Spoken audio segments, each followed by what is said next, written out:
আসসালামু আলাইকুম। আজকে আমরা লিনিয়ার ট্রান্সফরমেশন থেকে একটা এমসিকিউ আলোচনা করব। অর্থাৎ এখানে দেখেন আমাকে প্রশ্নটা বলছে কি যে এই ম্যাট্রিক্সের এই যে ম্যাট্রিক্সটা দিছে তার কি চাইছে, নালিটি চাইছে। এটার নালিটিটা কত? ঠিক আছে, তো আমরা এখানে কোনো ম্যাট্রিক্সের নালিটি বের করার ক্ষেত্রে আমরা যে সূত্রটা জানি, সূত্রটা কি ছিল? কোনো ম্যাট্রিক্সের যে ম্যাট্রিক্সটা দেয়া থাকবো সেই ম্যাট্রিক্সের র্যাঙ্ক, সেই ম্যাট্রিক্সের নালিটি, সেই ম্যাট্রিক্সের নালিটি যদি আমরা যোগ করি তাহলে আমরা কি পাবো? কলাম সংখ্যা পাবো। ঠিক আছে, কলাম সংখ্যা পাওয়া যায়। তাইলে আমাদের অঙ্কটা কি একদমই সোজা শেষ। তাহলে এই ম্যাট্রিক্সের র্যাঙ্কটা আমাদের জানা দরকার আছে। এই ম্যাট্রিক্সের র্যাঙ্কটা কত? এই ম্যাট্রিক্সের র্যাঙ্ক তো অশূন্য সারি সংখ্যা। তাইলে অশূন্য সারি কয়টা? একটা, দুইটা। এটা তো শূন্য সারি, সবগুলো উপাদান শূন্য হয়ে গেছে, তার মানে অশূন্য সারি। তাহলে এই ম্যাট্রিক্সের র্যাঙ্কটা কত পাইছি? 2 প্লাস নালিটি। ঠিক আছে, ইজিক্যাল টু কত পাইতেছি? কলাম কয়টা? 3টা কলাম। তাইলে এখানে আমরা যদি টুটো করে দেখি নি তাহলে নালিটিটার মানটা কত হইতাছে? জাস্ট 1 হইতাছে। তাহলে আমাদের উত্তর কত হইলো? 1 হইলো। কিন্তু এখন দেখেন আমরা আরো কিছু এমসিকিউ জানবো।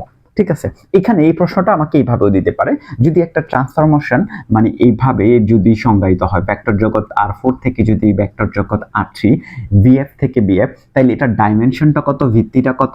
বি অফ এফ তার ভিত্তিটা কত? তার ভিত্তিটা কিন্তু 4।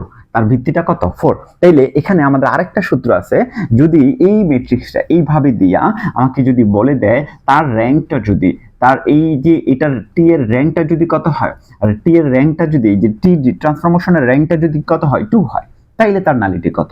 তাইলে তার ধরেন নালিটিটা কত? তখন এটা কত হইতে পারে? Same question. তখন আমাদের এটার আরেকটা সূত্র, এইটা ছিল একটা সূত্র যেটা এই নালিটি বা র্যাঙ্ক বের করার জন্য। এখন এখান থেকে আমাকে র্যাঙ্ক না বলে দিয়ে নালিটি দিয়ে দিলে কলাম সংখ্যা থেকে আমরা সরাসরি র্যাঙ্ক বের করতে পারবো, ওইভাবে ইয়া না করে। তাছাড়া আমরা দেখা গেছে আরেকটা সূত্র আমরা এখান থেকে করতে পারি, সেটা ছিল কি এই র্যাঙ্ক অফ টি মানে র্যাঙ্ক টি এর র্যাঙ্ক প্লাস নালিটি, টি এর নালিটি প্লাস কি হইতো? ডাইমেনশন অফ ভিত্তি হইতো VF এর। ঠিক আছে, VF এর ভিত্তি। তাহলে এই ক্ষেত্রে দেখেন এটাও কিন্তু একটা সূত্র, র্যাঙ্ক টি নালিটি টি, এটার মান কত হবে? ভিত্তি। তাহলে এখানে ভিত্তিটা কত? 4। তাহলে এটা এখান থেকে শেষ। আর র্যাঙ্ক কত দিয়েছে? 2। তাহলে নালিটিটা মান অটোমেটিকলি কত হয়ে গেল? 2 হয়ে গেল। ক্যালকুলেশন করলে এখান থেকে আমরা এটার মানটা কত পাবো? 2 পাবো। ঠিক আছে, তার মানে এইভাবে কোশ্চেনটা আমাদেরকে দিতে পারে। মানে আমরা যেভাবে করছি ওইভাবে তো ন্যাচারালি মানে দেখা গেছে এইভাবেও দিতে পারে, এইভাবেও দিতে পারে।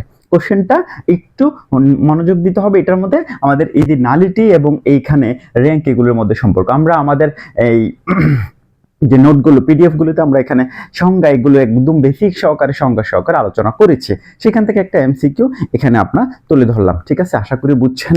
যতটুকু এখানে যতটুকু বোঝানো দরকার ততটুকু বুঝাইছি। সূত্রটা মনে রাখলে আপনার এমসিকিউটা উত্তর করতে পারবেন। ওকে, দেখা হবে পরবর্তী আরো এক ভিডিওতে।